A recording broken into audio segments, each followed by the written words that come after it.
चलिए, hi everybody, good morning good morning good morning मेरे प्यारे बच्चों। आई होप आप एकदम बेहतरीन होंगे, अमेजिंग से होंगे, शानदार होंगे और यहाँ तैयार होंगे एक नए चैप्टर के मैराथन के लिए। भाई लोग, आज अपन पढ़ने वाले हैं एक थोड़ा सा बड़ा चैप्टर जो कि बहुत ही ज़्यादा शानदार है, एग्ज़ाम पर्सपेक्टिव से बहुत ज़्यादा रेलेवेंट है और अगर हम लोग जनरली एज अ सीएस बात करें तो भी आपके लिए बहुत ज़्यादा इम्पॉर्टेंट है।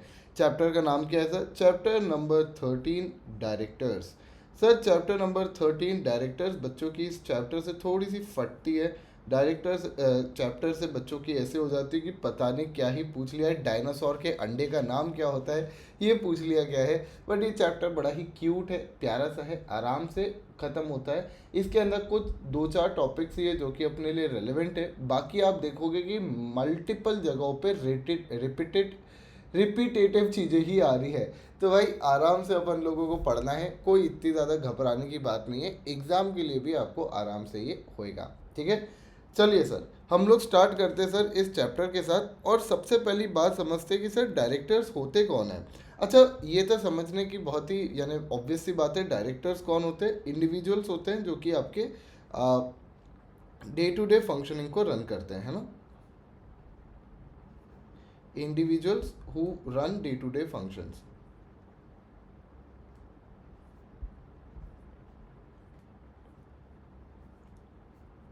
अच्छा, क्या कोई कंपनी कभी डायरेक्टर बन सकती है क्या? क्या कंपनी कभी कोई डायरेक्टर बन सकती है क्या? The answer is absolutely no. Sir director हमेशा आपके इंडिविजुअल्स ही रहेंगे, कभी भी कोई कंपनी या कोई बॉडी कॉरपोरेट या फिर कोई आर्टिफिशियल लीगल पर्सन आपका डायरेक्टर नहीं बन सकता। सर आगे हम लोग यहाँ पे बात करते हैं कि यार जो डायरेक्टर्स होते हैं वो अपना ऑफिस ट्रांसफ़र भी नहीं कर सकते, can not transfer their office.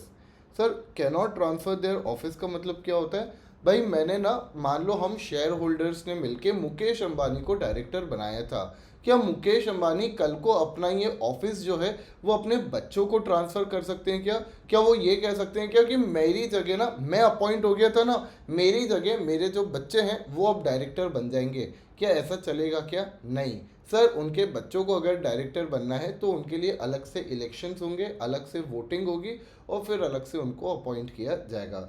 तो can not transfer their office, ये बात अपन को ध्यान रखनी है। सर आगे हम लोग कहते हैं कि अगर किसी भी बंदे को डायरेक्टर बनना है तो डायरेक्टर बनने के लिए होना चाहिए उसके पास एक नंबर। सर इस नंबर को कहते हैं हम लोग प्यार से डिन, डायरेक्टर आइडेंटिफिकेशन नंबर। सर ये कौन देता है आपको? मिनिस्ट्री ऑफ कॉरपोरेट अफेयर्स देता है। सर क्या ये नंबर कंपलसरी है क्या होना? ऑब्वियस सी बात है, अगर आप कल को डायरेक्टर बनना चाह रहे हो तो आपके पास ये कंपलसरी होता है डिन नंबर होना। अच्छा, हम लोग कहते हैं कि एक बार अगर आपको डिन अलॉट हो गया, once if you have been allotted DIN, once, एक बार की बात है, once you are allotted DIN and you have become a director.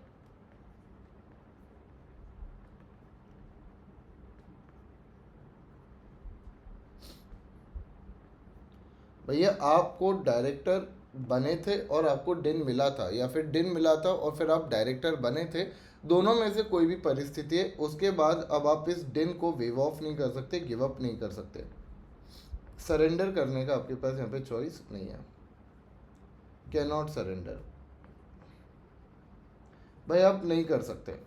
एक बार अगर डिन मिल गया है तो वो आपके लिए यूनिक नंबर है, वो एक आपको यूनिकनेस दे रहा है। तो अगर मान लो आप एक बार ज़िंदगी में कभी डायरेक्टर बने थे, भले ही 15 दिन के लिए आप डायरेक्टर बने थे और 15 दिन के डायरेक्टर बनने के चक्कर में आपको डिन नंबर मिल गया था, सर ऐसे में हम लोग कहते हैं कि यार आप इस डिन नंबर को गिव अप नहीं कर सकते, आपको ये डिन गिव अप करने का राइट नहीं मिलेगा। क्या आपको ये बात समझ में आई? हाँ या ना बता दो।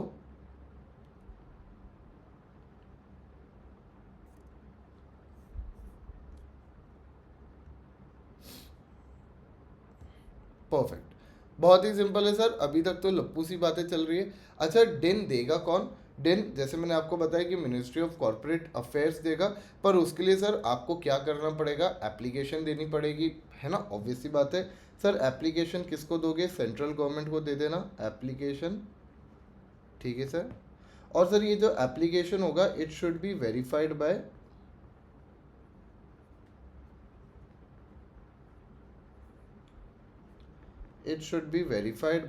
CS, CEO, CFO, डायरेक्टर या फिर MD ऑफ द कंपनी।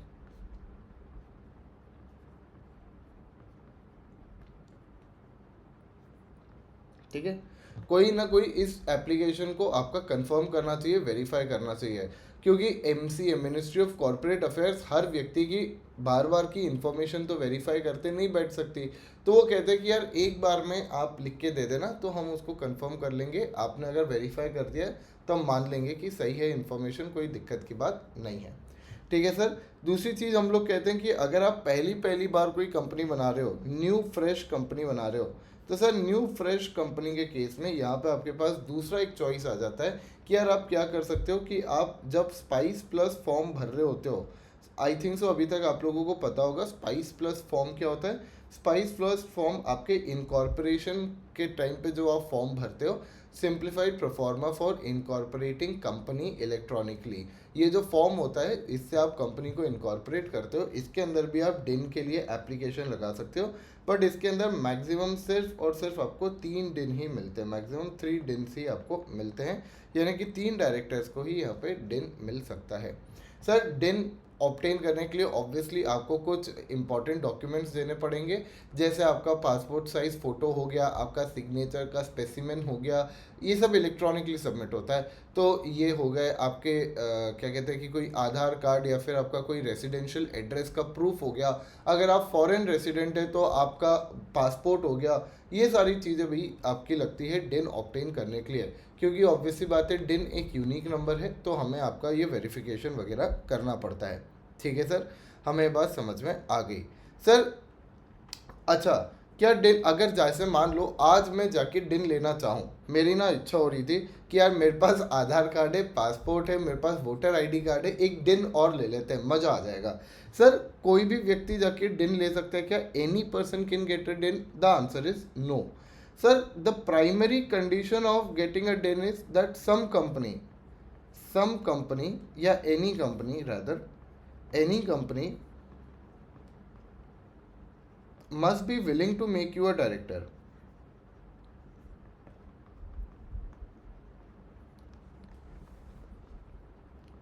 अरे भाई तुम्हें दिखाना पड़ेगा कि तुम्हें कोई डायरेक्टर अपॉइंट करने के लिए तैयार था, और उस सिचुएशन में तुम फिर डिन मांगने गए थे। ऐसे ही रैंडमली मुंह उठा के अगर डिन मांगने आ जाओगे तो कोई तुम्हें डिन नहीं देगा, यानी MCA तुम्हें डिन नहीं देगा। तुम्हें दिखाना पड़ेगा कि you are willing to become a director, तुमने कंसेंट वगैरह दी थी, तुम्हें कोई अपॉइंट करने के लिए यहाँ पे तैयार था। ठीक है, तो ये चीज़ अपन को ध्यान रखनी है। तो सर ये कैसे प्रूफ होगा कि any company was willing to make me a director? तो इसके लिए आप साथ में बोर्ड रेजोल्यूशन लगा देना कि भाई देखो ये बोर्ड रेजोल्यूशन पास हुआ था कंपनी के बोर्ड में, और वो मेरे को अपॉइंट करना चाहते हैं एज अ डायरेक्टर। अच्छा याद रखना, डायरेक्टर के केस में आपको जनरल मीटिंग में भी अप्रूवल लेना पड़ता है, ऑर्डिनरी रेजोल्यूशन पास करना पड़ता है आपको एनुअल जनरल मीटिंग या फिर एक्स्ट्रा ऑर्डिनरी जनरल मीटिंग में। तो सर वो तो बाद की कहानी होगी, हम लोग कहते हैं कि जैसे ही आपका बोर्ड रेजोल्यूशन पास होगा तो उस सिचुएशन में जाते से ही तुम MCA के पास अपनी कॉपी लगा सकते हो बोर्ड रेजोल्यूशन की एंड रिक्वेस्ट कर सकते हो कि तुम्हें डिन मिल जाए। ऐसे रैंडमली मुंह उठा के तुम्हें डिन नहीं मिलेगा, ये बात ध्यान रखना। ठीक है, एक बार अगर तुम्हें डिन ग्रांट हो गया तो वो लाइफ टाइम के लिए रहेगा, उसके अंदर ये नहीं रहेगा कि एक बार आपको मिल गया तो सरेंडर कर दो या समथिंग ऑफ दैट सॉर्ट, आपको लाइफ टाइम के लिए मिलेगा। ठीक है। सर अगर आप कोई भी एड्रेस वगैरह इसके अंदर चेंज करते हो तो इन्फॉर्म कर देना, ऑब्वियसली बात है। इसके बाद आता है सर कैंसिलेशन ऑफ डिन, कि क्या हमारा जो डिन है उसको कैंसिल भी किया जा सकता है क्या?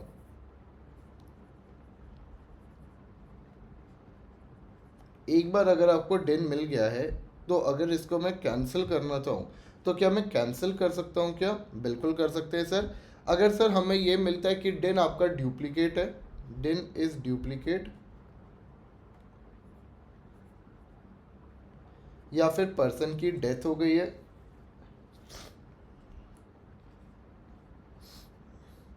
या डिन जो है वो रॉन्गली ऑब्टेन हुआ था,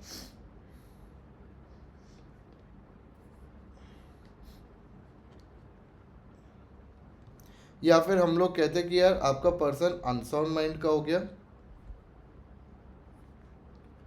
या फिर इंसॉल्वेंट हो गया, या फिर हम लोग कहते हैं कि यार he was never appointed as a director.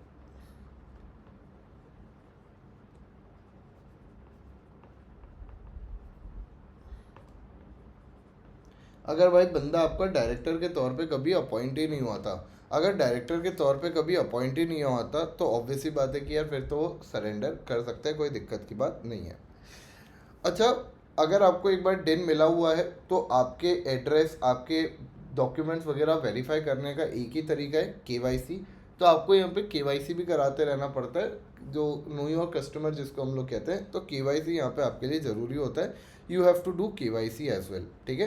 तो केवाईसी यहाँ पे जो आपको करना पड़ता है बच्चों, उसका नाम होता है DIR 3, सॉरी डिन, डिन होगा ना, DIR क्यों होगा, DIN 3 KYC वेब, ठीक है। ये आपको भैया कराते रहना पड़ता है, ये आपके लिए कंपलसरी होता है, ये आपको केवाईसी करवाती रहनी पड़ती है। और इसके अलावा एक आपको और करानी पड़ती है, विच इज़ DIN 3 KYC, ठीक है। तो ये आपको दो तरीके की केवाईसी यहाँ पे कराती रहनी पड़ती है, ये हम लोग बात कहते हैं। एक बार हाँ या ना बोल दो, एक बार हाँ या ना बोल दो, क्या यहाँ तक तुम लोग मेरे साथ हो?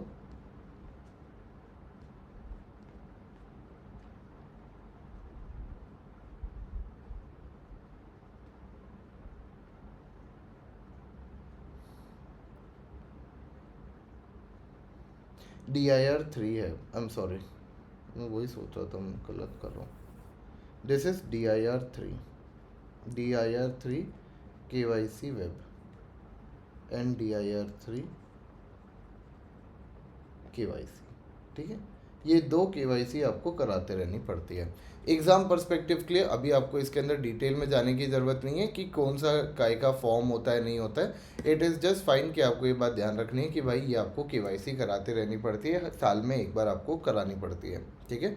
और DIR 3 KYC होती है अगर आपका मोबाइल नंबर, एड्रेस, ये सब अगर चेंज हो रहा है, तो वंस इन अ टाइम होता है, जब भी आपका कोई स्पेशल ओकेजन होगा जहाँ पे आपका एड्रेस, नाम, या फिर मान लीजिए आपका फ़ोन नंबर, ये सब अगर चेंज हो रहा है, तो फिर आप DIR 3 KYC फाइल करेंगे, ठीक है।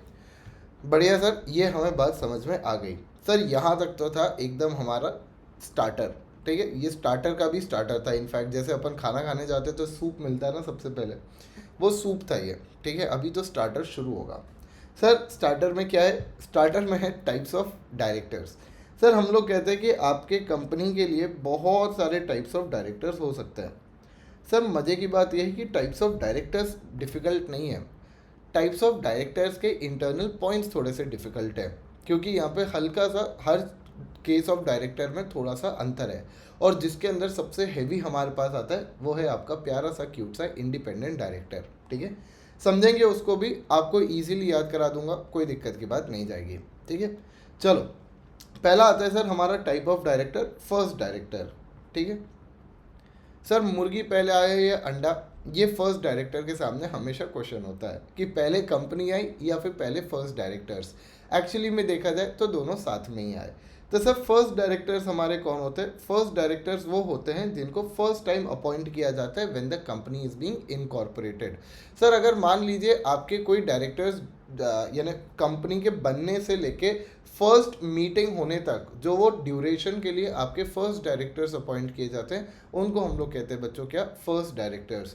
सर फर्स्ट डायरेक्टर्स जैसे मैंने आपको बताया कि they are the first directors of the company.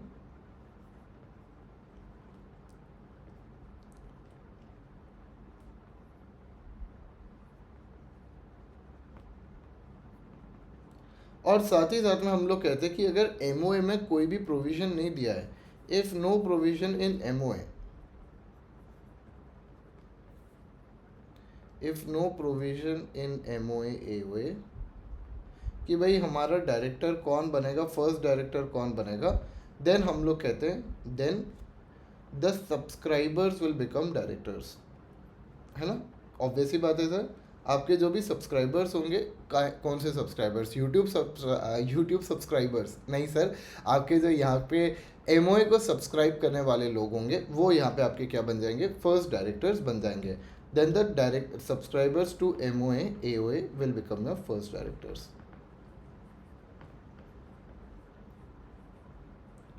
ठीक है सर, हमें बात समझ में आ गई. ठीक है सर, कितना सिंपल पॉइंट था, इससे ज़्यादा लप्पू पॉइंट क्या हो सकता है. अच्छा सर, हम लोग कहते हैं कि मान लो तुम्हारे सारे डायरेक्टर्स फॉरेनर्स हैं, ठीक है, सबके सब रशियन है.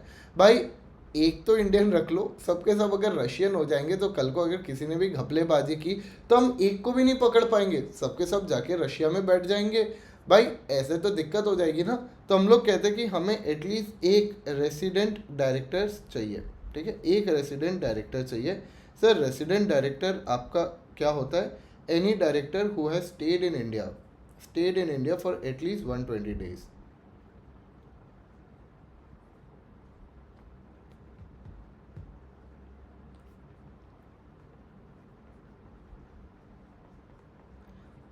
Sir stayed in India for at least 182 days है. सॉरी, मेरे पता नहीं आज गले को क्या हो रहा है, मैं गलत क्यों बोल रहा हूँ चीज़ें. एनीवे सर, हम लोग कहते हैं कि एटलीस्ट 182 डेज के लिए अगर आप रहे हो इंडिया में, यानी कि 182 भी चलेगा, 182 के अबव भी चलेगा. तो 182 से काउंट करके हम लोग ऊपर तक जा सकते हैं. भैया अगर आप stayed in India for at least 182 days during the financial year हो, ठीक है, ये याद रखना बच्चे, ड्यूरिंग द ईयर नहीं है, ड्यूरिंग द फाइनेंशियल ईयर है. ड्यूरिंग द फाइनेंशियल ईयर अगर आप रहे हो 182 डेज के लिए एटलीस्ट मिनिमम बेसिस पे, तो हम लोग फिर कहते हैं कि यहाँ पे कोई दिक्कत की बात नहीं है. यहाँ पे हम लोग आपको रेसिडेंट डायरेक्टर बनाने के लिए तैयार है. तो अगर मान लीजिए एक इंग्लिशमैन था, इंग्लिशमैन कौन होता है, जो इंग्लैंड से आया है. सर अगर वो मान लो 30 दिन अगस्त में रहा, उसके बाद वो सर 30 दिन आपके अक्टूबर में रहा, फिर 30 दिन सर वो आपके दिसंबर में रहा, बीच में आता जाता रहता था, फिर 30 दिन हमारे वो जनवरी में रहा, फिर सर 30 दिन वो फरवरी में रहा और 30 दिन वो मार्च में रहा. तो क्या सर इसका 182 का कंडीशन सेटिस्फाई हो रहा है क्या. नहीं सर, इसका 182 का नहीं हो रहा है, इसका सिर्फ 180 डेज का ही हो रहा है. तो क्या ये हमारा रेसिडेंट डायरेक्टर बन सकता है क्या. द आंसर इज नो, नहीं बन सकता. ठीक है, 182 होना चाहिए मिनिमम. ये कैलकुलेशन आपको पूछा जा सकता है, बहुत ही रेयर केस में पूछा जाएगा, बट अगर पूछा जाता है तो आपको ये बात ध्यान रखनी है. अच्छा सर, अगर कोई न्यूली इनकॉर्पोरेटेड कंपनी है तो मान लीजिए कि इसी साल वो इनकॉर्पोरेट हुई है, ठीक है, भाई आपका फाइनेंशियल ईयर अभी स्टार्ट ही हुआ है. अगर कोई एग्जिस्टिंग कंपनी है तो फिर तो हम प्रीवियस ईयर देख लेंगे, नॉट अ प्रॉब्लम. बट अगर आपकी कंपनी इनकॉर्पोरेट ही इसी साल हुई है तो फिर क्या करेंगे, तो फिर हम आपको प्रोपोर्शनेट बेसिस में देख लेंगे. सब प्रोपोर्शनेट बेसिस का मतलब क्या होता है, अगर हम लोग 182 डिवाइड बाई 364 करें तो रफली अराउंड हमारे पास हाफ आता है, यानी हाफ ईयर. तो अगर मान लो कोई कंपनी आपकी हाफ ईयर के बाद बनी थी, हाफ ईयर के बाद मतलब क्या हो गया हमारा, 30 सितंबर के बाद अगर कोई कंपनी बनी थी, तो ऐसे सिचुएशन में वो तो सिर्फ एग्जिस्टेंस में, वो कंपनी ही एग्जिस्टेंस में सिर्फ 182 डेज रफली के लिए आएगी. तो ऐसे सिचुएशन में हम 182 डेज को भी हाफ कर देते हैं. यानी हम लोग कहते हैं कि यार आपकी कंपनी जिस साल इनकॉर्पोरेट हुई है, रेसिडेंशियल कंडीशन उसके प्रोपोर्शनेट बेसिस पे कर दिया जाता है. तो यार अगर आपकी कंपनी मान लो सिर्फ 3 महीने पुरानी ही है, जस्ट 3 मंथ्स ओल्ड, जनवरी में आपने कंपनी बनाई है, तो सर ऐसे सिचुएशन में जो रेसिडेंशियल कंडीशन है उसको भी हम लोग कम कर देंगे, उसको भी हम लोग प्रोपोर्शनेट बेसिस पे कर देंगे. ठीक है, ये हाई लेवल की बात है, आपके एग्जाम में मुझे नहीं लगता पूछी जाएंगी, पता हो तो अच्छी बात है, बाकी कोई दिक्कत नहीं है सच. चलिए सर आगे बढ़ते हैं. थर्ड हमारे पास डायरेक्टर आता है यहाँ पे बच्चों, विमेन डायरेक्टर. ठीक है सर, हमने कहा कि यार अगर सारे मर्दों को बिठा देंगे तो ये यार बैठ के हरकतें पेलेंगे, गलत काम करेंगे, है ना, मस्ती में ही बने रहेंगे. मेरे को ऐसा लगता है कि अगर 4 लड़के साथ में मिल गए हैं तो वो बकलौली ही करेंगे, वो काम धंधा तो बहुत ही रेयर है कि कर देंगे. ठीक है, तो हम लोग कहते हैं कि यार काम भी तो होना चाहिए कुछ थोड़ा सा, it is important that there should be some work to be done.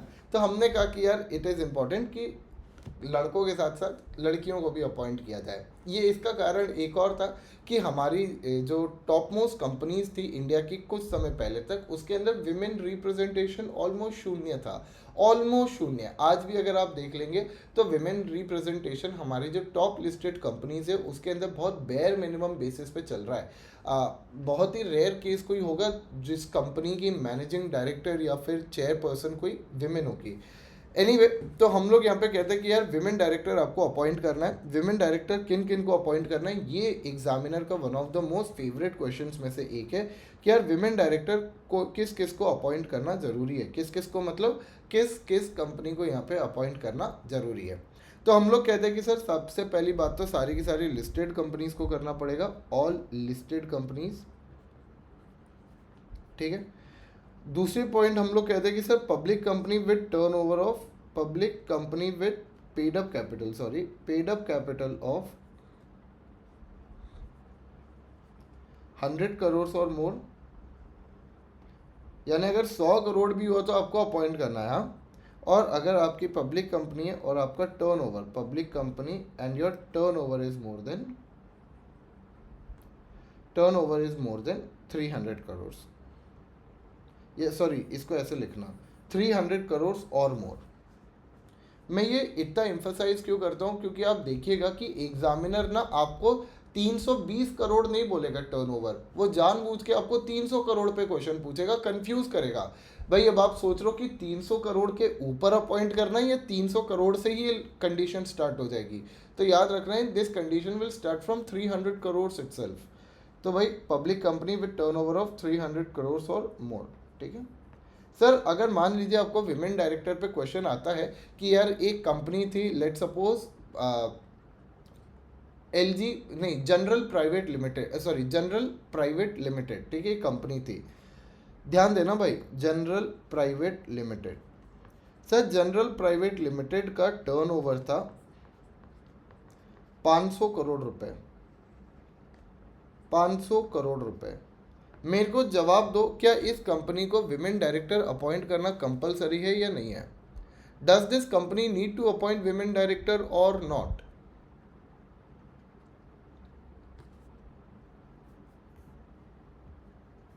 Very good Payal, very good.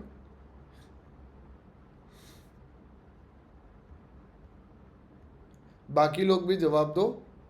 Sir appoint करना है क्या इसको women director?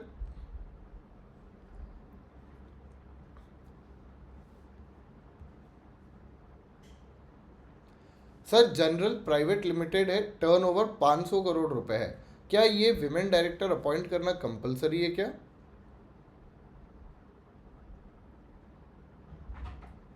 The answer is no.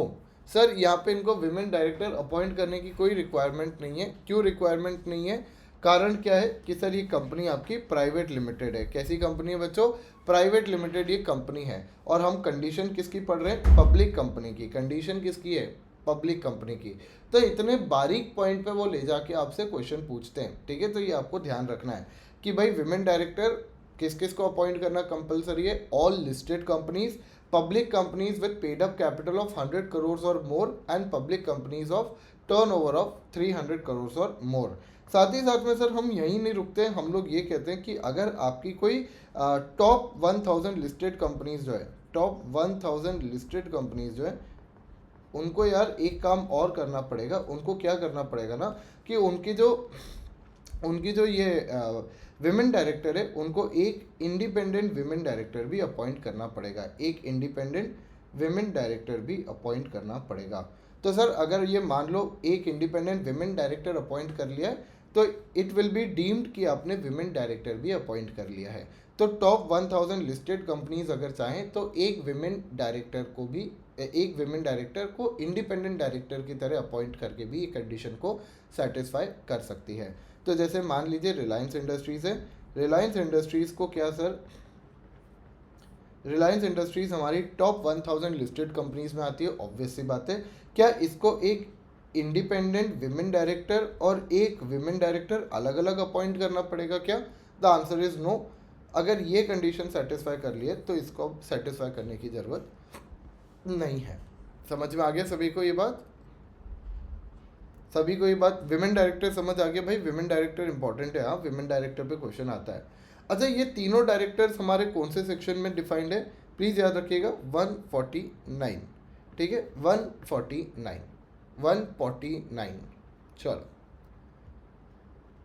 चलिए सर, आई होप यहाँ तक सभी लोग साथ में होंगे, यहाँ तक कोई दिक्कत नहीं होगा। सर अगला जो हमारा टाइप ऑफ डायरेक्टर आता है, इस पे हमें थोड़ी सी डिटेल में चर्चा करनी पड़ेगी। ये जो हमारा डायरेक्टर है, ये हमारा बेचारा स्मॉल शेयर होल्डर डायरेक्टर। भाई इसको बच्चे ना गलती से स्मॉल डायरेक्टर लिखते हैं। There is nothing called a small director. Small director क्या होता है? छोटी हाइट का डायरेक्टर नहीं, ये हमारा कौन सा डायरेक्टर है बच्चों? Small shareholder director. अच्छा सर, हम लोग जानते हैं कि कंपनीज के अंदर जो डायरेक्टर्स होते हैं वो यूजुअली आपके लार्ज शेयर होल्डर्स ही होते हैं। अगर आज मुकेश अंबानी डायरेक्टर बन के बैठे हैं रिलायंस इंडस्ट्रीज में, तो उसका प्राइमरी कारण यह है कि he is the largest share holder of Reliance industries. Gautam Adani आज मल्टीपल अडानी कंपनीज के अंदर डायरेक्टर बन के बैठे हुए हैं या फिर चेयरपर्सन बन के बैठे हुए हैं। उसका कारण ही ये है कि यार उनके उनके पास मेजर शेयर होल्डिंग है कंपनीज की। तो क्या होता था ना कि जो कंपनीज होती हैं उसके अंदर जिस भी व्यक्ति के पास 50% या फिर 30% या फिर 70% शेयर्स हैं, वही डायरेक्टर बन जाता था या फिर उसके फैमिली मेम्बर्स वाले ही डायरेक्टर बन जाते थे। ऐसे में जो स्मॉल शेयर होल्डर्स थे उनके साथ बड़ी वाट लगती थी। उनको ऐसा लगता था कि यार हमारा तो कोई रिप्रेजेंटेशन ही नहीं है। तो यहाँ पे इसलिए पहली बार ये कॉन्सेप्ट लाया गया कि यार स्मॉल शेयर होल्डर्स डायरेक्टर्स को भी यहाँ पे अपॉइंट किया जा सकता है। सर आपके जो, अच्छा, क्या small shareholder director appoint करना कंपलसरी है क्या? सबसे पहली बात तो no, it is not compulsory. ठीक है, नॉट कंपलसरी। अपॉइंट करना है तो करो, नहीं करना है तो मत करो। ठीक है, नॉट कंपलसरी। दूसरी बात हम लोग कहते हैं कि सर लिस्टेड कंपनीज के केस में ये अपॉइंट होते हैं।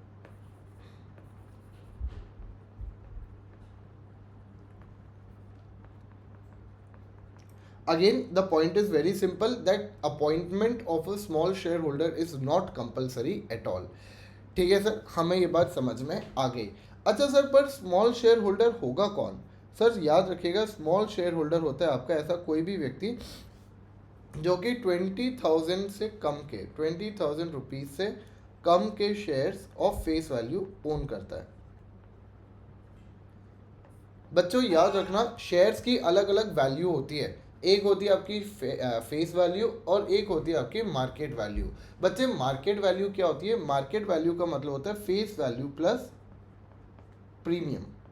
ठीक है, जैसे अगर आज आप बात करते हैं रिलायंस के शेयर्स की, तो सर रिलायंस के शेयर का face value I think so 100 rupees कुछ है। जबकि प्रीमियम अगर ऐड कर दिया जाए, प्रीमियम ऐड करने के बाद इसी रिलायंस के शेयर्स की वैल्यू बन जाती है आपके ₹1600 के आसपास का कुछ चल रहा है। तो सर 1500 रुपये का प्रीमियम है इस शेयर के ऊपर। तो हम लोग कहते हैं कि जब हम 20,000 रुपीज़ काउंट कर रहे होंगे कि भाई नो बडी मोर देन 20,000 रुपीज़ के शेयर ओन करता है, तो उस समय हम लोग कौन सी वैल्यू देखेंगे बच्चों? फेस वैल्यू देखेंगे। तो any person who does not own shares of value more than 20,000 rupees face value, that person will be called a small share holder.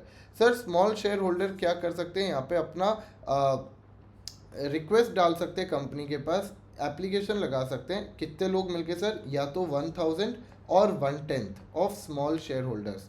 ठीक है, 1000 और 1/10 of total number of share holders जो हैं आपके, वो यहाँ पे एप्लीकेशन लगा सकते हैं कि भाई आप हमारे बिहाफ पे small shareholder director appoint करो।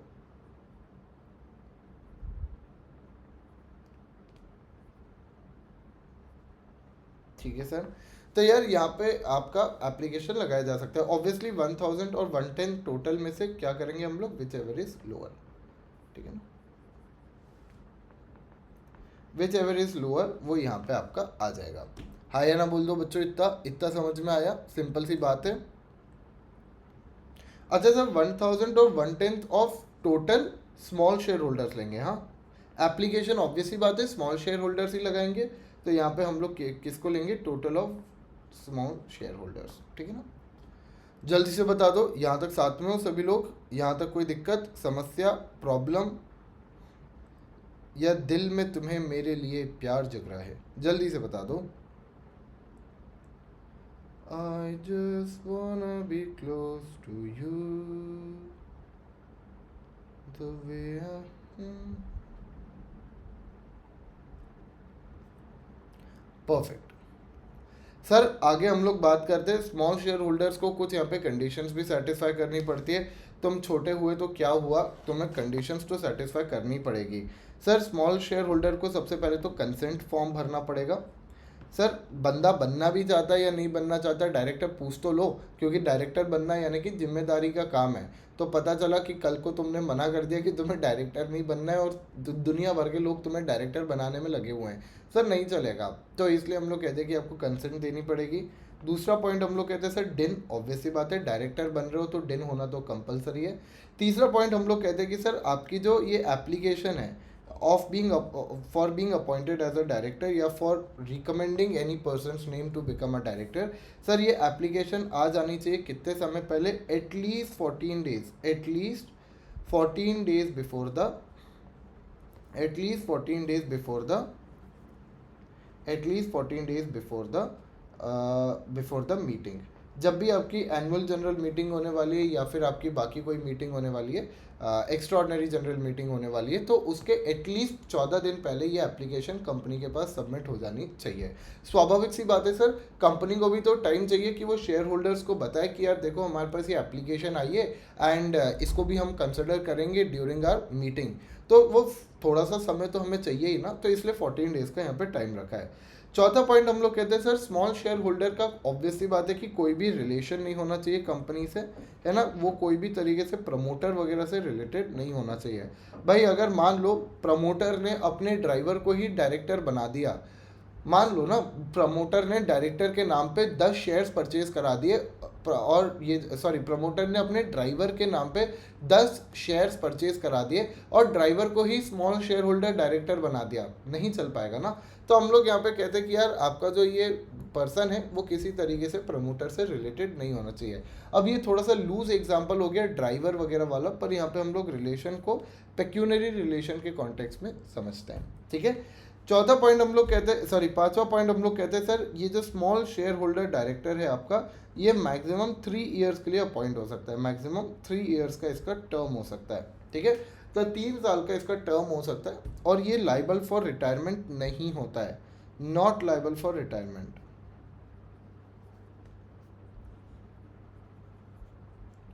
सर इसके अलावा हम लोग कहते हैं प्लीज़ ध्यान रखिएगा लाइबल फॉर रिटायरमेंट नहीं होगा ये बंदा आपका। इसके अलावा हम लोग कहते हैं कि इसको टोटल नंबर ऑफ डायरेक्टर्स में हम लोग काउंट करेंगे,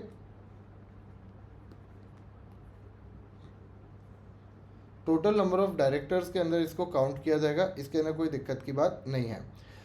सर इसके अलावा हम लोग कहते हैं कि not liable for retirement, retirement यानी कि वो रोटेशन रिटायरमेंट वाला पॉइंट है यहाँ। इसके अलावा हम लोग कहते हैं कि डिस्क्वालिफिकेशन कंडीशन सेम रहेगी इसकी भी।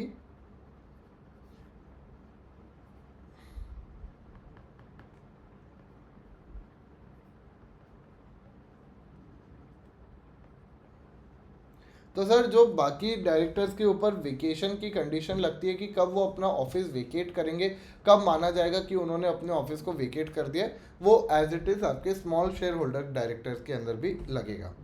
सर अगला पॉइंट हम लोग कहते हैं कि आप स्मॉल शेयर होल्डर डायरेक्टर हो सकते हो इन मैक्सिमम 2 कंपनीज, ठीक है, और वो भी आपको इंश्योर करना है that these 2 companies should not be in competition with each other, should not be in competition with each other.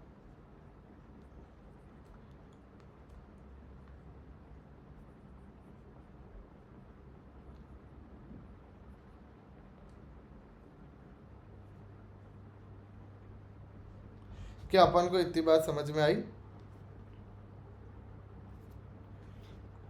एक बार हाँ या ना बोल दो। आई थिंक सो सिंपल ही है। स्मॉल शेयर होल्डर डायरेक्टर पे पता नहीं क्यों मुझे ऐसा लगता है कि आपका क्वेश्चन बन सकता है और बिल्कुल यहाँ पे क्वेश्चन आ सकता है। स्मॉल शेयर होल्डर डायरेक्टर एक अच्छा टॉपिक है, अगर इनको क्वेश्चन बनाना है थोड़ा सा टफ लेवल का तो इस पर बना सकते हैं, कोई इसमें डाउट की गुंजाइश नहीं है। एक बार जल्दी से बता दो। बाकी लोग यार जो भी इसको सब्सिक्वेंटली यूट्यूब पे देखेंगे प्लीज़ अपना do shower your love on upon us, है ना, अपना प्यार हम पे ज़रूर से बरसाएं।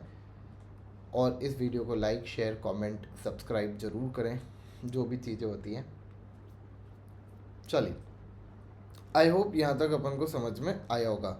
सर अगला हमारा जो डायरेक्टर आता है वो है हमारा कौन? Additional director. Sir additional director बड़ा ही क्यूट सा टॉपिक है।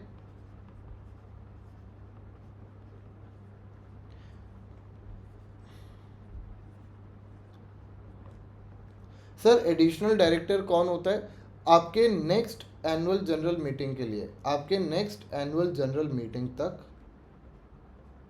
जो डायरेक्टर अपॉइंट होता है, जो person as a director appoint होता है, any person who is appointed as a director up till the next annual general meeting, or when the up till when the next annual general meeting is conducted or supposed to be conducted, उसको हम लोग यहाँ पे क्या कहते हैं बच्चों? Additional director. जो person as a director appoint होता है।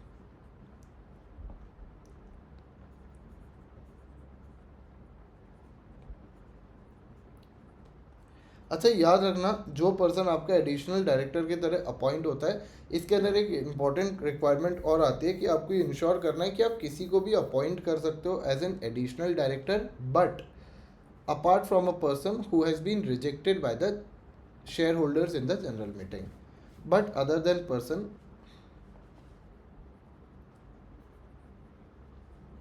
who is rejected by shareholders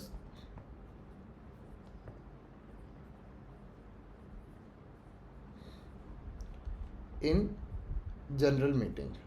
अगर भाई जनरल मीटिंग में इस बंदे को रिजेक्ट ही कर दिया गया था, मान लीजिए एक हमारे दोस्त थे चंदू, ठीक है, चंदू जो था वो चाहता था कि वो डायरेक्टर बन जाए कंपनी के अंदर।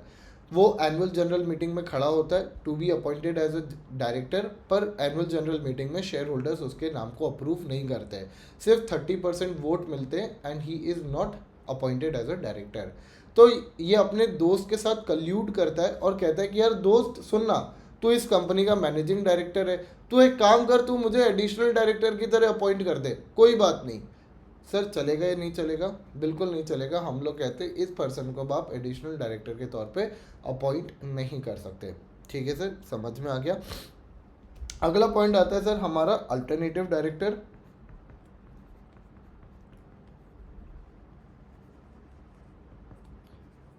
सर ये अल्टरनेटिव डायरेक्टर अब कौन होता है? अल्टरनेटिव डायरेक्टर हम लोग कहते हैं, नाम से ही अपन को समझ आ जाना चाहिए कि डायरेक्टर का कोई अगर रिप्लेसमेंट आ रहा है तो उसको हम लोग कह रहे हैं alternative director. Sir alternative director आपके सिर्फ और सिर्फ एक सिंगल केस के अंदर ही अपॉइंट होता है। अगर आपका जो ओरिजिनल डायरेक्टर है, कौन है बच्चों? अगर आपका जो ओरिजिनल डायरेक्टर है, अगर वो इंडिया के बाहर जा रहा है, is going outside India, is going outside India, original director is going outside India for minimum of 3 months।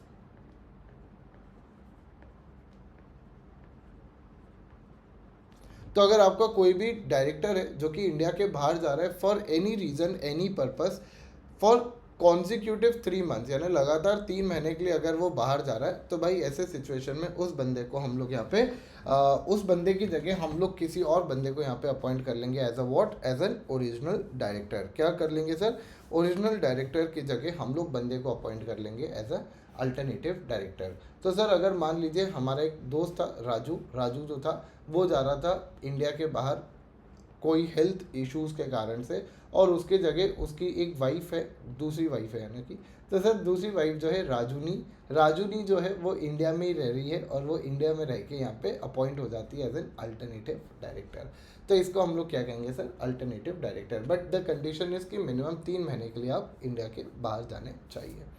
ठीक है सर, हमें ये बात समझ में आ गई। सर अच्छा, अल्टरनेटिव डायरेक्टर जब अपन अपॉइंट कर रहे हैं तो कुछ बातों का अपन को ध्यान रखना पड़ेगा कि सर अल्टरनेटिव डायरेक्टर का भी जो टर्म होगा वो ओरिजिनल डायरेक्टर जितना ही होगा, term equal to original director. ठीक है, तो अगर आपके ओरिजिनल डायरेक्टर का जो टर्म था वो 2 साल का रिमेनिंग था, तो भाई ये भी 2 साल के लिए अपॉइंट होगा। ठीक है सर। दूसरा पॉइंट हम लोग कहते हैं सर आपको इंश्योर करना है कि एओए ऑथराइज कर रहा है इसको। अगर आपका एओए ऑथराइज नहीं कर रहा तो हम इसको बिल्कुल नहीं अलाउ करेंगे। Sir board need to approve this person. मान लो राजू ने अप्रूवल दे दिया कि मेरी ये जो वाइफ है ना राजूनी, वो बन जाएगी डायरेक्टर। सर राजू के कहने से क्या होता है, आपका बोर्ड भी तो अप्रूव करना चाहिए ना। तो sir board approval is required in this regard. Sir जैसे ही हमारा ओरिजिनल डायरेक्टर इंडिया में वापस से लैंड कर जाएगा, वापस से रिटर्न कर जाएगा, ओरिजिनल डायरेक्टर रिटर्न्स,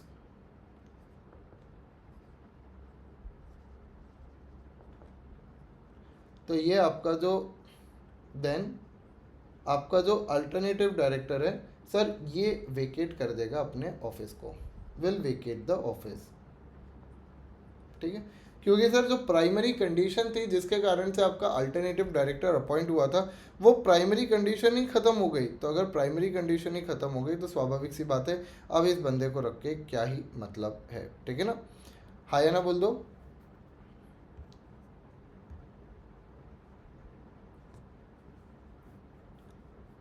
बच्चा पूछ रहा है sir additional director normal director बन सकता है ना after ordinary resolution is passed in AGM. Correct, very good. तो आपका जो ये एडिशनल डायरेक्टर है वो नॉर्मल डायरेक्टर बन सकता है after ordinary resolution is passed, बिल्कुल। सर 182 को इनकॉर्पोरेटेड डेज से डिवाइड करना है प्रोपोर्शनेट डेज के लिए, नहीं बच्चे। जो भी आपका एक साल को हम लोग एक साल के बेसिस पे जितने दिन के लिए आप इनकॉर्पोरेट हुए उसका परसेंटेज निकाल लेना, और 365 का 182 का परसेंटेज निकाल लेना। ठीक है, तो उसका जो आपका परसेंटेज आएगा उसको मैच करा देना, that proportion should be same.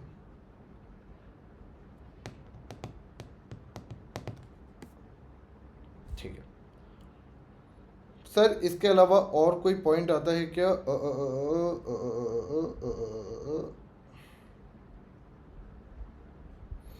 और इसके अलावा कोई इसके अंदर पॉइंट आता है कि अच्छा हाँ इसका याद रखना सर, इसमें एजीएम का कोई काम नहीं है। हाँ, इसमें आपको शेयर होल्डर्स का अप्रूवल नहीं लेना।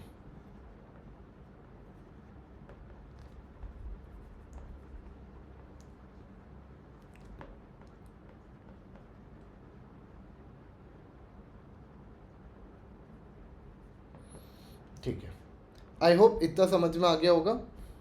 इसके बाद तो ये जी, अब तो इजी इजी वाले बचे nominee director. Sir nominee director कौन होता है? कोई भी अगर आपका मान लीजिए बैंक है या फिर फाइनेंशियल इंस्टीट्यूशन है जिसने लोन दिया है, बैंक प्लस फाइनेंशियल इंस्टीट्यूशन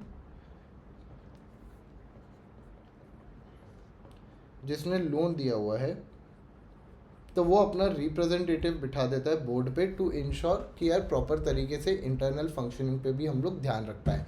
तो इसको हम लोग क्या कहते हैं बच्चों? आपका नॉमिनी डायरेक्टर बोलते हैं। एच कौन होता है सर? हमारा professional director. Sir professional director कौन होता है? ऐसा कोई भी बंदा जो कि प्रोफेशनल कैपेसिटी में एज अ डायरेक्टर अपॉइंट किया गया है, यानी इसको मैनेजमेंट वगैरह का बहुत ज़्यादा इन्फॉर्मेशन है, नॉलेज है, इसको पता है कि यार कंपनी को कैसे रन करना चाहिए, कैसे फंक्शन करना चाहिए, दुनिया भर की चीज़ें इसको अगर आती है, तो इसको हम लोग यहाँ पे कहेंगे प्रोफेशनल डायरेक्टर। ये अपने साथ क्या लेके आएगा बच्चों? स्पेशलाइज स्किल, है ना, स्पेशलाइज स्किल सेट ये अपने साथ लेके आएगा। सर अगला हमारा डायरेक्टर जो होता है वो कौन सा होता है? Appointed in case of casual vacancy, any director.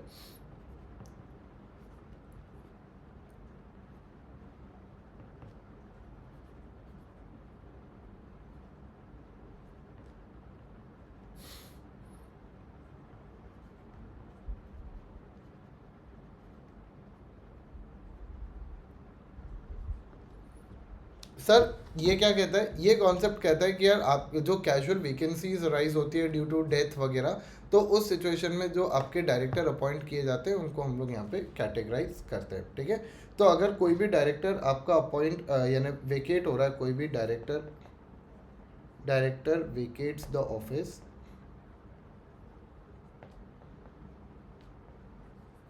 Director vacates the office before expiry of term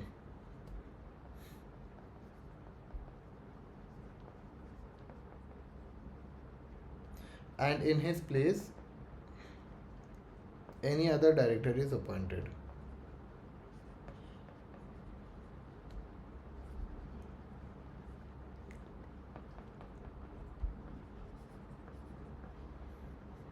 by voting in general meeting.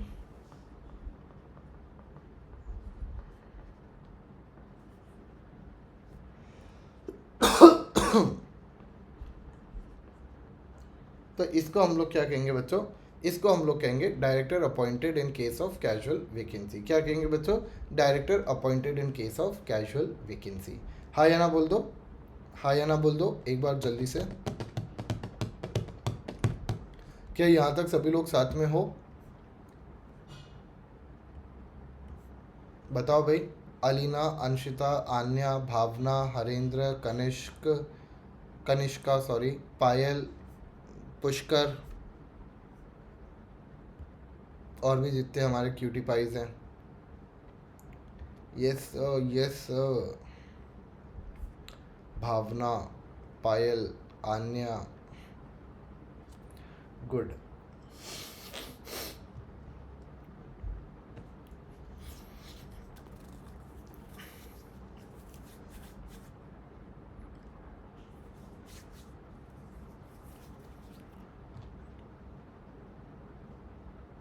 Perfect. चलिए, आई होप आपको ये टाइप्स ऑफ डायरेक्टर्स का कॉन्सेप्ट समझ में आया होगा।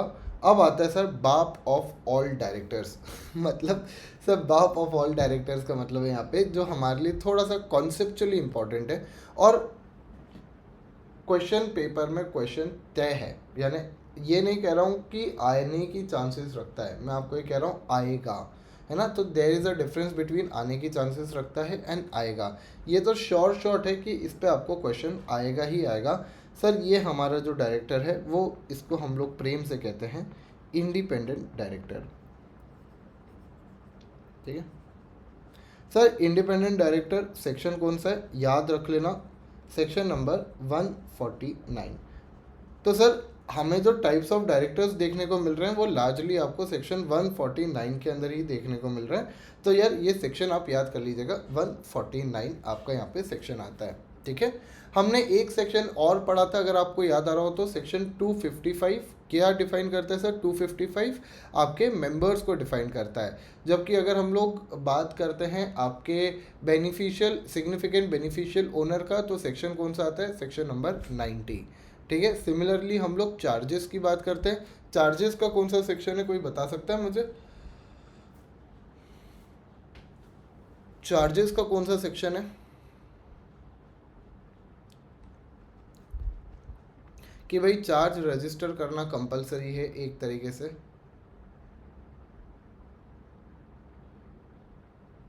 हमने ये सारे चैप्टर्स पढ़े हुए हैं। हाँ, ऐसे मत करना कि यार सर अभी तो हो गया सर। ये सारी चीज़ें याद रखना है तुम लोगों को, नहीं तो बाद में एग्ज़ाम पर्सपेक्टिव से बहुत दिक्कत जाएगी। और मैं तो तुम्हें कहूँगा कि भाई सेक्शन नंबर्स एटलीस्ट चैप्टर के जो कुछ इंपॉर्टेंट सेक्शन नंबर्स हैं वो तो ज़रूर याद करके जाना। Don't miss out on section number saying कि यार ये तो छोड़ो नहीं आएंगे या आएंगे या वॉट, याद करना है। ठीक है, कुछ इंपॉर्टेंट सेक्शन नंबर्स जो है वो तो यार बिल्कुल भी मिस आउट मत करना। बहुत ही ज़्यादा स्टुपिडिटी हो जाएगी अगर तुम मिस आउट कर जाओगे तो। चलो, जो भी बच्चों को यूट्यूब पे आता है प्लीज़ ज़रूर से कमेंट बॉक्स में लिखना कि चार्जेस का सेक्शन कौन सा होता है, कि आपको चार्ज रजिस्टर कराना कंपलसरी होता है, इसका सेक्शन कौन सा होता है। ठीक है, चलिए हम आगे बढ़ते हैं अपने मेन मुद्दे के टॉपिक पे, independent director. Sir independent director कौन होता है? ये हमारा वो डायरेक्टर होता है जिसका कोई भी तरीके का मटेरियल या फिर पेक्यूनरी और पेक्यूनरी इंटरेस्ट कंपनी या फिर प्रमोटर्स के साथ नहीं होता।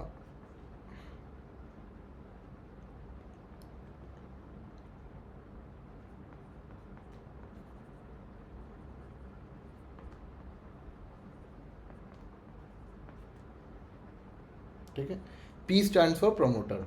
तो डज नॉट कोई भी आपका मटेरियल या फिर पेक्यूनरी इंटरेस्ट नहीं है कोई भी प्रमोटर या फिर कंपनी के साथ। अच्छा सर इनको अपॉइंट करने का पर्पस क्या होता है? तो ध्यान से समझो सर, हमारे देश में ना companies largely family run businesses के तौर पे ही काम करती है। आप कोई सी भी आज की डेट में कंपनी उठा के देख लीजिए, कोई सी भी लार्जली आपको देखने को मिलेगा, अपार्ट फ्रॉम एक मेरे ख्याल से L&T है जो कि आपकी प्रोफेशनली मैनेज कंपनी है। नहीं तो अगर बात की जाए तो लार्जली आपकी सारी कंपनीज जो हैं वो फैमिली रन कंपनीज हैं। उसके अंदर आपके दादाजी बन जाएंगे मैनेजिंग डायरेक्टर, आपके पिताजी बन जाएंगे एग्जीक्यूटिव डायरेक्टर्स, और बच्चों को बना दिया जाएगा नॉन एग्जीक्यूटिव डायरेक्टर्स। भले ही वो बच्चे अभी कॉलेज में पढ़ रहे हैं, पर बना दिया जाएगा किसी भी तरीके से।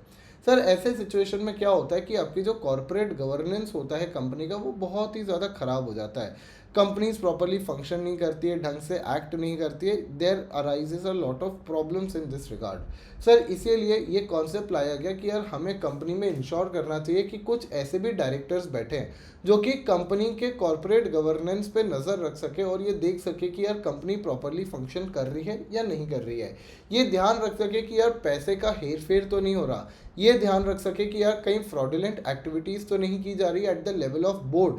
तो इसलिए यहाँ पे अपॉइंट किया गया इंडिपेंडेंट डायरेक्टर्स को। तो सर इंडिपेंडेंट डायरेक्टर्स का काम ही क्या होता है, दे participate in the decision making of the company, but they at the same time make sure कि यार कंपनी के अंदर कोई भी प्रकार का गलत काम ना किया जाए, कोई भी तरीके का फ्रॉडुलेंट एक्टिविटीज़ आपके डायरेक्टर्स वगैरह ना परफॉर्म करें। ठीक है, तो ये आपके काम होते हैं इंडिपेंडेंट डायरेक्टर्स के। सर हम लोग कहते हैं इंडिपेंडेंट डायरेक्टर को मैक्सिमम कितने समय के लिए अपॉइंट किया जा सकता है।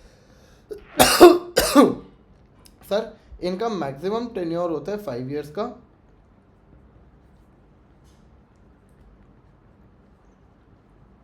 फॉर 2 टर्म्स, है ना। तो यार आपको एक बार में मैक्सिमम 5 ईयर्स के लिए अपॉइंट किया जा सकता है, और ऐसा आपको 2 बार अपॉइंट किया जा सकता है। तो अगर मान लीजिए कोई इंडिपेंडेंट डायरेक्टर को 3 साल के लिए अपॉइंट कर लिया गया, तो ये आपका सिंगल टर्म कंप्लीट हो गया। ठीक है, ये सिंगल टर्म कंप्लीट हो गया। उसके बाद आप चाहो तो सेकेंड टर्म के लिए वापस से एलिजिबल होते हो। आपको वापस से 5 ईयर्स के लिए अगर मान लीजिए कंपनी को अपॉइंट करना है, तो यहाँ पे आपको 5 ईयर्स के लिए अपॉइंट कर सकती है कंपनी। ठीक है, तो इस तरीके से हम लोग कहते हैं कि इंडिपेंडेंट डायरेक्टर का 5 ईयर्स का टेन्योर होता है और 2 टर्म्स के लिए आपको अपॉइंट किया जा सकता है। ठीक है सर, हमें ये बात समझ में आ गई। सर बट याद रखिएगा कि सेकेंड टाइम जब भी आप अपॉइंट करने जा रहे होंगे, whenever you are going to appoint for the second time, तो सर सेकेंड टाइम के लिए आपको क्या पास करना पड़ेगा, स्पेशल रेजोल्यूशन पास करना पड़ेगा, special resolution to be passed. ठीक है, स्पेशल रेजोल्यूशन से कोई मजाक छेड़छाड़ नहीं चलेगी, आपको यहाँ पे स्पेशल रेजोल्यूशन पास करना पड़ेगा। ठीक है सर। अच्छा जब हमारा ये 2 टर्म्स ख़त्म हो जाएंगे तो उसके बाद फिर क्या होगा, उसके बाद सर आपका यहाँ पे 3 ईयर्स का कूलिंग पीरियड शुरू हो जाएगा। 3 साल का 3 ईयर्स कूलिंग पीरियड। ठीक है, 3 साल के लिए कूलिंग पीरियड रहेगा आपका, और उसके बाद वापस से ये पर्सन एलिजिबल बन जाएगा टू बिकम इंडिपेंडेंट डायरेक्टर। तो भाई ये जो हमारा पर्सन है, इसको हम लोग 5 साल 2 बार के लिए अपॉइंट कर सकते हैं, फिर 3 साल का कूलिंग पीरियड, और फिर वापस से he will be eligible to become independent director. ठीक है सर, ये भी कोई दिक्कत की बात नहीं है। सर इसको पैसे के फॉर्म में क्या मिलेगा, only and only remuneration and sitting fees. ठीक है, तो रेम्यूनरेशन एंड सिटिंग फीस इस बंदे को मिलेगा। कोई अगर प्रोफेशनल फीस है तो वो सब भी मिलेगी। रेम्यूनरेशन के लिए he is eligible but he is not eligible for any kind of ESOPs या फिर स्वेट इक्विटी शेयर्स। तो ईसॉप या फिर स्वेट इक्विटी शेयर्स के लिए ही is not responsible.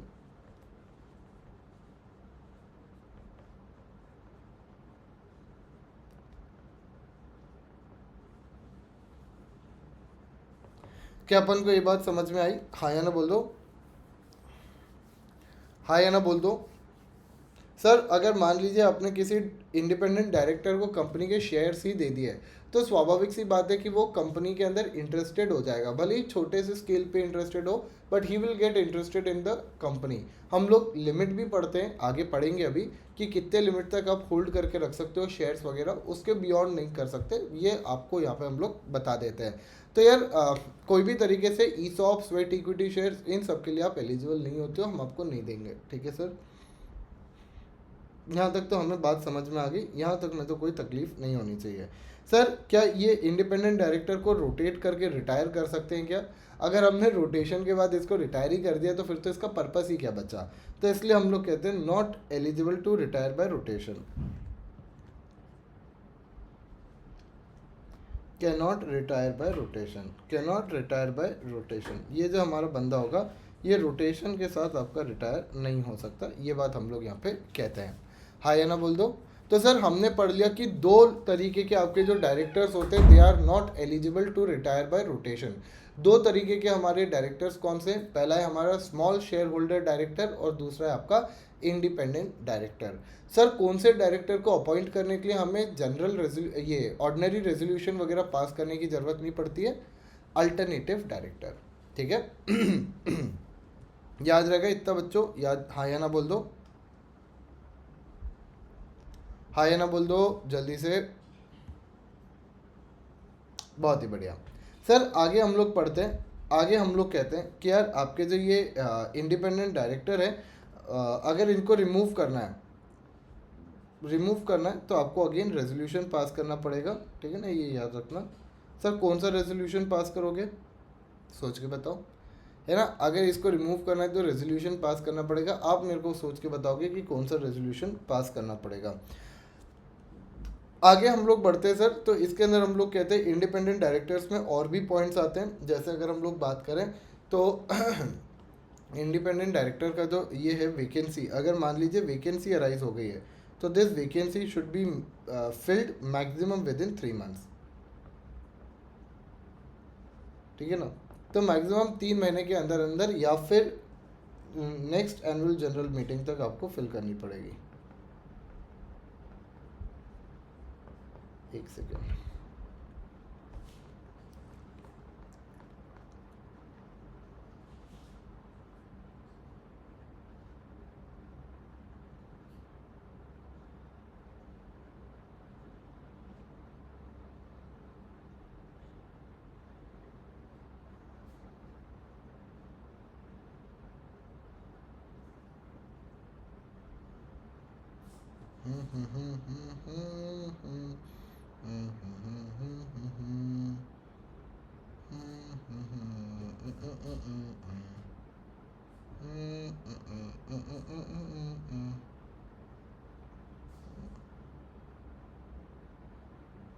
Okay, my bad, मैं यही देखना चाह रहा था। नेक्स्ट बोर्ड मीटिंग है, हाँ, vacancy to be filled within maximum 3 months और नेक्स्ट बोर्ड मीटिंग। तो ये आपको इस समय के अंदर अंदर आपको ये बंदे को अपॉइंट करना पड़ेगा। आपका जो ये इंडिपेंडेंट डायरेक्टर है, ये अगर अपॉइंट नहीं हुआ तो घनघोर दिक्कत हो जाएगी, ठीक है। और फाइनली हम लोग कहते हैं कि ये जो आपका इंडिपेंडेंट डायरेक्टर है, इसको 3 डिक्लेरेशंस देने पड़ेंगे, 3 टाइम्स डिक्लेरेशंस देने पड़ेंगे about his independence. 3 times declaration to be given कि भैया हमारा जो डायरेक्टर है वो इंडिपेंडेंट है, किसी भी तरीके के गलत काम में इन्वॉल्व नहीं है, किसी भी तरीके से इंटरेस्टेड नहीं है। इसके 3 टाइम डिक्लेरेशन देने पड़ेंगे। पहली बार तो फर्स्ट मीटिंग जब वो अटेंड करेगा, दूसरा फाइनेंशियल ईयर की फर्स्ट मीटिंग। अब इसमें अमेंडमेंट प्रपोज किया गया कि अब यानी हर साल डिस्क्लोजर देने की ज़रूरत नहीं है, जब कोई सिग्निफिकेंट चेंज होगा तभी दे देना।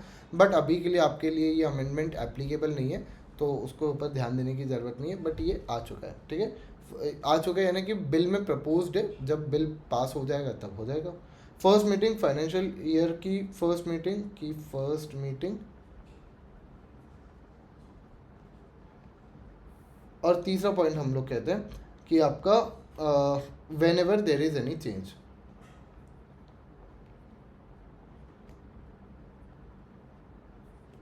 बहुत ही बढ़िया बात सर, आई थिंक सो यहाँ तक सभी लोग साथ में होंगे। सर अब आता है हमारे सामने सबसे बड़ा क्वेश्चन, सबसे बड़ा प्रश्न कि सर कितने और कब कब इंडिपेंडेंट डायरेक्टर्स आपको अपॉइंट करने हैं, है ना। द प्राइमरी क्वेश्चन इज कितने और कब कब। तो यहाँ पे हम लोग कहते हैं सर आपके लिस्टेड कंपनीज के लिए अलग रिक्वायरमेंट होती है और नॉर्मल कंपनीज के लिए अलग रिक्वायरमेंट होती है। तो सर इंडिपेंडेंट डायरेक्टर की अगर हम लोग बात करें तो आपकी 2 कंडीशंस बन जाती है। पहली है कंपनीज एक्ट के अंदर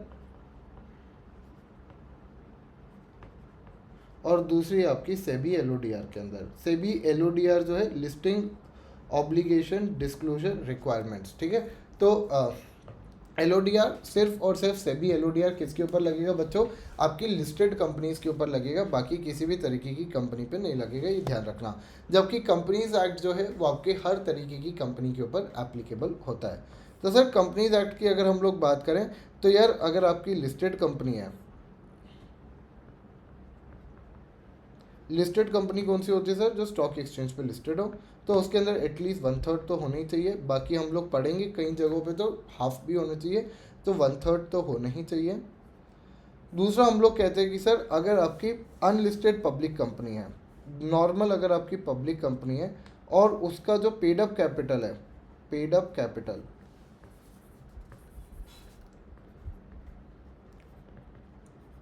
पेड अप कैपिटल अगर 10 करोड़ से ज़्यादा है, या फिर सर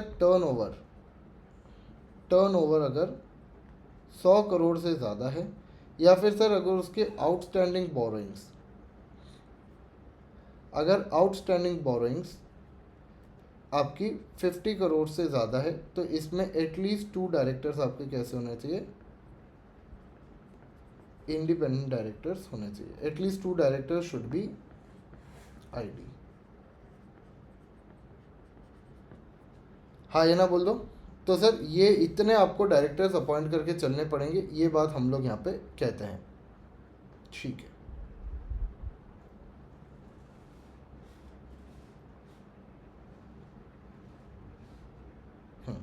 सर इसके अंदर ये जो आपकी पब्लिक कंपनी, इसके अंदर इसकी डेफिनेशन में हम लोग 3 तरीके की कंपनी को काउंट नहीं करते हैं। 3 तरीके की कंपनी कौन सी? आपकी Holi own subsidiary, joint ventures, और तीसरी आती है हमारी तीसरी कौन सी आती है यार हमारी? हमने अभी देखा ना यहाँ पे डॉर्मेंट कंपनी। ठीक है, तो इसको हम लोग काउंट नहीं करेंगे। ठीक है सर, ये बात हमें समझ आ गई। आगे आता है सर सेबी। सेबी के अंदर सर हम लोग ना 3 चीज़ें देखते हैं। सबसे पहली बात तो सर आपका चेयरपर्सन कैसा है? चेयर यानी सेबी के अंदर जो रिक्वायरमेंट है वो आपके चेयरपर्सन से रिलेटेड आती है।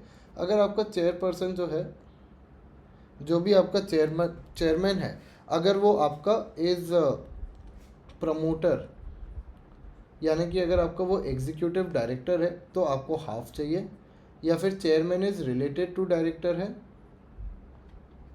इज रिलेटेड टू प्रमोटर है, तो भी आपको हाफ चाहिए। और अगर आपका चेयरमैन जो है वो नॉन एग्जीक्यूटिव डायरेक्टर है, तो नॉन एग्जीक्यूटिव डायरेक्टर के केस में 1/3 आपको चाहिए। ठीक है, तो अगर आपका सेबी का केस पूछा जाता है तो याद रखिएगा कि अगर आपका जो चेयरपर्सन है वो नॉन एग्जीक्यूटिव डायरेक्टर है तो 1/3 रखिएगा। बाकी दोनों सिचुएशंस में, यानी कि अगर आपका चेयरपर्सन किसी भी तरीके से एग्जीक्यूटिव डायरेक्टर है या फिर रिलेटेड टू प्रमोटर या एनी डायरेक्टर है, तो उस सिचुएशन में that person will need to, यानी फिर in that situation you need to have half of the directors as independent directors. भाई ये लिमिट प्लीज़ याद कर लेना, बार बार हम्बल रिक्वेस्ट पे ही बोल सकता हूँ, बाकी याद करने की तुम्हारी यानी स्व इच्छा के अनुसार देख लेना। बट हाँ ये तुम्हें याद करना चाहिए, ये बहुत ज़रूरी है। ठीक है, इसके बाद आता है सर हमारे सामने एलिजिबिलिटी रिक्वायरमेंट्स। अब बच्चे ना इस चीज़ पे बहुत ही ज़्यादा परेशान हो जाते हैं कि सर एलिजिबिलिटी दी हुई है 10-15 कुछ ऐसी एलिजिबिलिटी है, सर हम सारे याद कर रहे हैं, सारे के सारे ना एकदम रट के जाएंगे और पेपर में एकदम उगेल के आएंगे। सर कोई ज़रूरत नहीं है, आप अगर 6 भी अच्छे से याद कर लेते हो तो मोर देन सफिशेंट है। बाकी हाँ दिमाग में ज़रूर रखना है थोड़े से आपको, क्योंकि अगर उन्होंने इनडायरेक्टली आपको क्वेश्चन पूछ लिया, मान लीजिए अगर उन्होंने कह दिया कि एक पर्सन है जो चैरिटेबल ऑर्गेनाइजेशन रन करता है और उसको इस कंपनी से, जो एक कंपनी है उससे 40% जो उसका रिसिप्ट है वो सिर्फ एक सिंगल कंपनी से आता है। क्या बोल रहा हूँ सर मैं? एक चैरिटेबल ऑर्गेनाइजेशन है सर, ये चैरिटेबल ऑर्गेनाइजेशन का 40% जो रिसीट है, 40% जो अमाउंट आ रहा है वो सिर्फ एक सिंगल कंपनी से आ रहा है, एक सिंगल कंपनी से आ रहा है।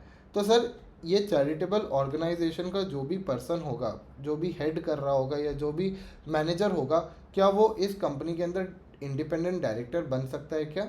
The answer is no. अब अगर आपको इसकी कंडीशन याद होगी तो आप इसका जवाब दे पाओगे, बट अगर आपको कंडीशन याद नहीं है तो स्वाभाविक सी बात है आप इसका जवाब नहीं दे पाओगे। तो आपको थोड़ी बहुत कंडीशंस तो ऑब्वियसली याद करनी पड़ती है। बाकी हम लोग कहते हैं कि अगर आपने 5-6 भी याद कर ली तो आप डायरेक्टली अगर 5-6 भी लिख के आओगे तो मोर देन सफिशिएंट है, आपको नंबर मिल जाएंगे, कोई दिक्कत की बात नहीं है।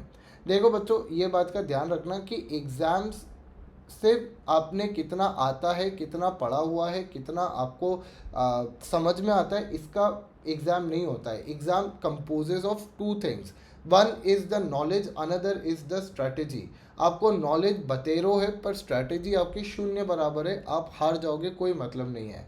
जैसे हम लोग कहते थे ना कि बचपन में अगर आपने कहानियाँ सुनी हो तो, कि यार जब भी युद्ध होता था, जब भी वॉर्स होते थे, तो वॉर के अंदर दो चीज़ें बहुत ही ज़्यादा इंपॉर्टेंट होती थी।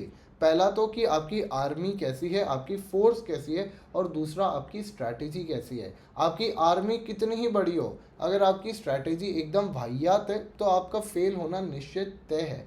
तो यह स्ट्रैटेजी इज द की। तो हर चीज़ को रटने बैठने से आपको कोई मतलब नहीं रहेगा भाई। 800-900 पन्नों की तो सिर्फ हमारी कंपनीज एक्ट की बुक है, उसके बाद GIGL, उसके बाद आपका टैक्स लॉज, पता नहीं, यानी अगर आप दोनों ग्रुप साथ में दे रहे हो तो इतने सारे सब्जेक्ट्स आ जाएंगे, कैसे ही रटते बैठोगे हर चीज़ को। तो आई विल नेवर रिकमेंड कि आप एक एक चीज़ को रटें। बहुत सारे टीचर्स बोलते भी है कि रटो, I never suggest that thing. I will always recommend कि भाई किसी टॉपिक का अगर आपने क्रक्स पकड़ लिया है और बाकी आपको कॉन्सेप्चुअल क्लैरिटी है तो बस उतना मोर देन सफिशिएंट है, उससे ज़्यादा एग्जामिनर नहीं घुसता अंदर। ठीक है। तो सर एलिजिबिलिटी रिक्वायरमेंट क्या होगा हमारा, यहाँ पे जब भी हम लोग बात करते हैं हमारे इसकी इंडिपेंडेंट डायरेक्टर बनने की, सबसे पहली बात तो हम लोग कहते हैं सर कि आपका कोई भी पेक्यूनरी इंटरेस्ट नहीं होना चाहिए। इसको ना ऐसे लिख देता हूँ। मैं अभी आपको सारे पॉइंट्स बताऊंगा, आप अपने इच्छा से, अपने स्व इच्छा से कोई भी पॉइंट्स, 4 5 6, इनफैक्ट आई से 6 पॉइंट्स आप कोई भी याद कर सकते हैं, कोई दिक्कत की बात नहीं है। तो सर पहला पॉइंट हम लोग कहते हैं कि अगर आपका 10% ऑफ योर टोटल इनकम से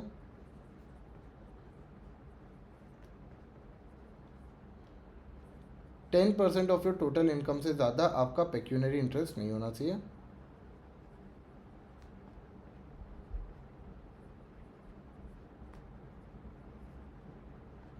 बाकी हम लोग कहते हैं कि यार the person must be of integrity,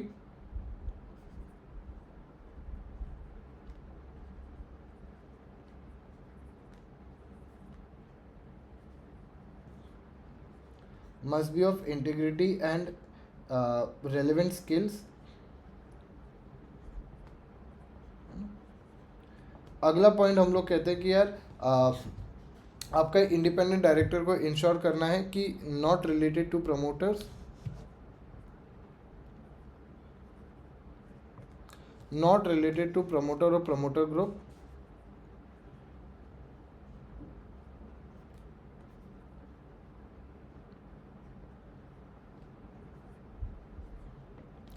आगे हम लोग कहते हैं सर, ये तो आपके कुछ हो गए बेसिक पॉइंट्स जो आप यहाँ पे ध्यान रखेंगे कि यार इतना तो होना ही चाहिए। इसके अलावा हम लोग कहते हैं कि यार आपका कोई वोटिंग पावर जो है वो एक्सीड नहीं करना चाहिए। वोटिंग पावर या तो टुगेदर या with your relatives should not exceed 2%।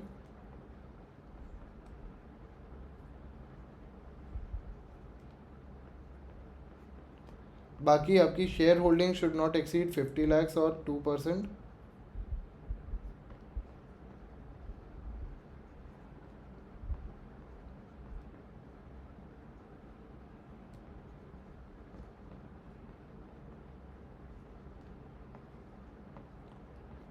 और ऑब्वियसली बात है, ये हम लोग कहते हैं सारे केसेस में लगेगा, in case of holding, subsidiary या फिर एसोसिएट कंपनीज। ठीक है सर।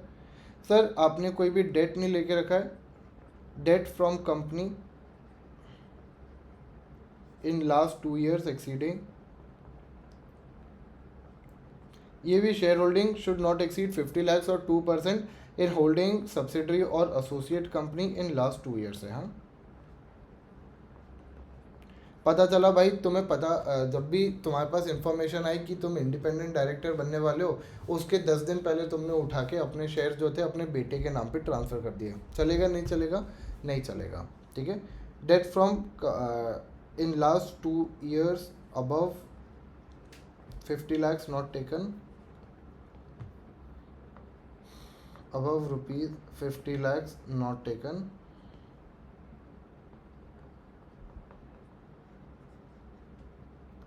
अगला पॉइंट हम लोग कहते हैं कि यार आपका पेक्यूनरी जो ट्रांजैक्शंस है, आपने कंपनी के साथ कोई भी ट्रांजैक्शन नहीं किए होने चाहिए।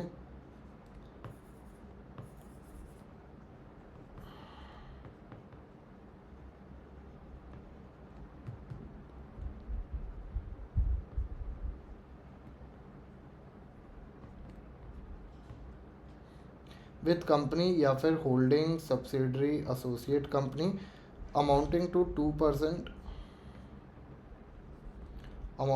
2% और मोर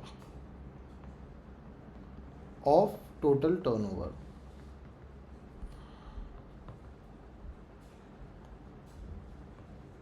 ठीक है, क्या अपन को ये बात समझ में आई? हाँ या ना बोल दो। क्या इतने पॉइंट्स समझ में आए? कितने सिंपल पॉइंट्स हैं। अब इसमें से अगर तुमने मान लो 4-5 भी ऐसे ही याद कर लिए, जैसे ये पेक्यूनरी इंटरेस्ट वाला सिंपल है मेरे हिसाब से, तो रेलिवेंट स्किल्स एंड इंटीग्रिटी वाला पॉइंट सिमिलर है, not related to promoter group simple है ना, shareholding not exceeding 50 lakh rupees और 2% ये सिंपल है, voting power not exceeding 2% simple है। तो आई थिंक सो ये तो सिंपल ही है, अगर तुम लोग इतने थोड़े से ऐसे पॉइंट्स पे फोकस करके अगर पढ़ लो तो। आगे हम लोग कहते हैं सर कि should not be KMP in company और holding subsidiary associate company in last 2 years।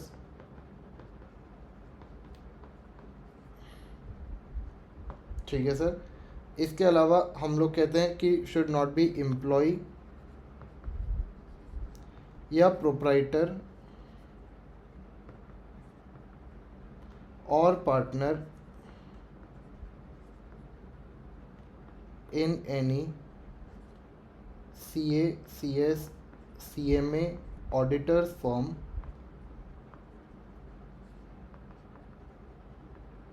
in last 2 years, sorry in last 3 years।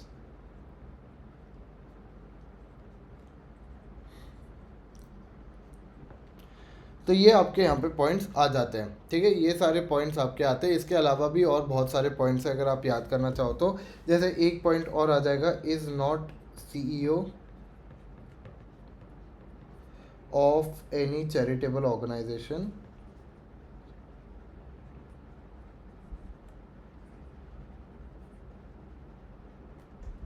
which receives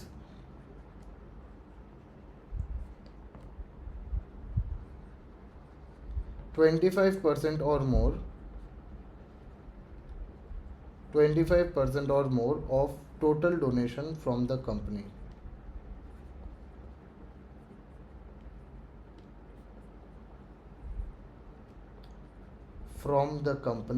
और होल्डिंग सब्सिडरी एसोसिएट और प्रमोटर ग्रुप्स।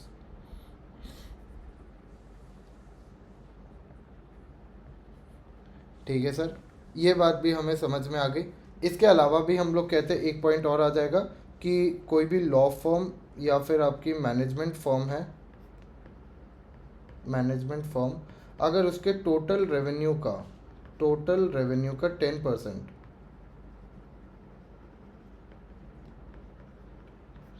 अगर इस कंपनी से आ रहा है, कंपनी या फिर again holding subsidiary associate company से आ रहा है, तो अगेन हम लोग यहाँ पे कहते हैं कि आप अपॉइंट नहीं हो सकते। ठीक है ना, कैन नॉट बी अपॉइंट। तो इसका जो भी पार्टनर एम्प्लॉय या फिर प्रोप्राइटर है वो यहाँ पे अपॉइंट नहीं हो सकता, कैन नॉट बी अपॉइंटेड। तो यार अगर जैसे मेरे को अगर याद करना है ना, तो मैं पता है कैसे याद करूँगा। मैं कहूँगा पहले तो लोन ले लो, लोन 50 लाख से ज़्यादा नहीं होना चाहिए 2 साल में। आपका वोटिंग पावर 2% से ज़्यादा नहीं होना चाहिए टुगेदर या फिर अलोन या फिर together with your relatives. Share holding 50 lakh या फिर 2% of the total paid up capital से ज़्यादा नहीं होनी चाहिए। 3 पॉइंट्स तो ऐसे ही हो गए। चौथा मैं कह दूंगा पर्सन ऑफ इंटीग्रिटी होना चाहिए, है ना, person of integrity and relevant skill होना चाहिए। 10% से ज़्यादा टोटल इनकम का आपका पेक्यूनरी इंटरेस्ट नहीं होना चाहिए कंपनी के साथ। उसके बाद एक पॉइंट मैं बोल दूंगा CS CMA जो भी हमारे ऑडिटर्स हैं उनका पास्ट 3 ईयर्स में आप कोई भी प्रकार के एम्प्लॉय प्रोप्राइटर या फिर पार्टनर नहीं होने चाहिए। कोई लॉ फर्म या फिर मैनेजमेंट कंसल्टेंसी फर्म के भी आपको अगर 10% से ज़्यादा का ग्रॉस टर्नओवर ग्रॉस रेवेन्यू सिर्फ एक इसकी कंपनी या फिर होल्डिंग सब्सिडरी एसोसिएट कंपनी से आ रहा है, तो अगेन हम आपको अपॉइंट नहीं करेंगे। चैरिटेबल ऑर्गेनाइजेशन एक पॉइंट हो जाएगा। तो बस इतना अगर अपन ने याद कर लिया तो भाई मज़े ही मज़े, ज़िंदगी की मज़े है, और क्या ही चाहिए अपन को, बस इतना बहुत है। अच्छा सर, इंडिपेंडेंट डायरेक्टर क्या लगता है क्या काम करता होगा? सर इंडिपेंडेंट डायरेक्टर सबसे पहली बात तो आपका डिसीजन मेकिंग में पार्टिसिपेट करता है, इंश्योर करता है कि यार कंपनी में कोई भी तरीके का फ्रॉडुलेंट काम ना हो, इंश्योर करता है कि यार जो फाइनेंशियल स्टेटमेंट्स है वो एकदम प्रॉपर होने चाहिए, गलत नहीं होना चाहिए। रेगुलरली आपकी बोर्ड मीटिंग में ये बंदा पार्टिसिपेट करेगा और इंश्योर करेगा कि कोई भी गलत तरीके का काम ना हो। इसके अलावा यार अगर कोई भी जैसे ऑडिट कमेटी का भी ये पार्ट होता है, तो कोई भी तरीके के अगर क्वेश्चंस रेज किए जाते हैं, कोई भी तरीके के अगर आप मान लीजिए क्या कहेंगे यार इसको, ग्रीवेंसेस रेज किए जाते हैं, तो उसको भी ये बंदा एड्रेस करता है। ये सारे काम आपका ये पर्सन करता है। ठीक है सर। इंटीग्रिटी एंड जो वैल्यू सिस्टम होता है आपके कंपनी का, उसको भी ये अपहोल्ड करता है। तो आप इस तरीके से इसको लिख सकते हैं, पढ़ सकते हैं। ये तो बत्ती पेल सकते हो यार, इतना तो कोई दिक्कत ही नहीं है। आई होप आपको ये चीज़ समझ में आई होगी। एक बार बता दीजिए। तो हमारा इसी के साथ डायरेक्टर्स का जो पार्ट 1 है वो समाप्त होता है। इसको पार्ट 2 में हम लोग और देख के ख़त्म कर लेंगे। छोटा सा ही पोर्शन बचा हुआ है अब हमारे लिए। इनफैक्ट अब आता है आपके appointment of directors, which is largely same in every case, है ना। ऑलमोस्ट सारी केसेस में सेम है। तो एक बार बता दो, अगर यहाँ तक आप लोगों को एकदम क्रिस्टल क्लियर है तो सेकेंड पार्ट में इस चैप्टर को हम लोग ख़त्म कर देंगे। जल्दी से बता दीजिए।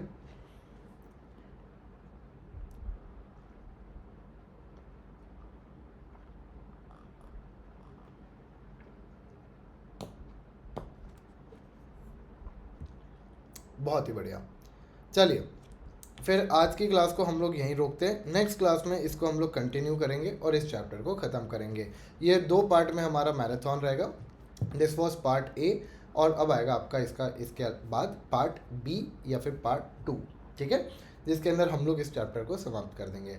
Thank you so much guys, this was all for this marathon. अगर आपको ये मैराथन अच्छी लगी है तो प्लीज़ डू मेक श्योर कि आप लाइक करें, शेयर करें, चैनल को सब्सक्राइब करें और अपना प्यार कमेंट बॉक्स में ज़रूर से दिखाएं।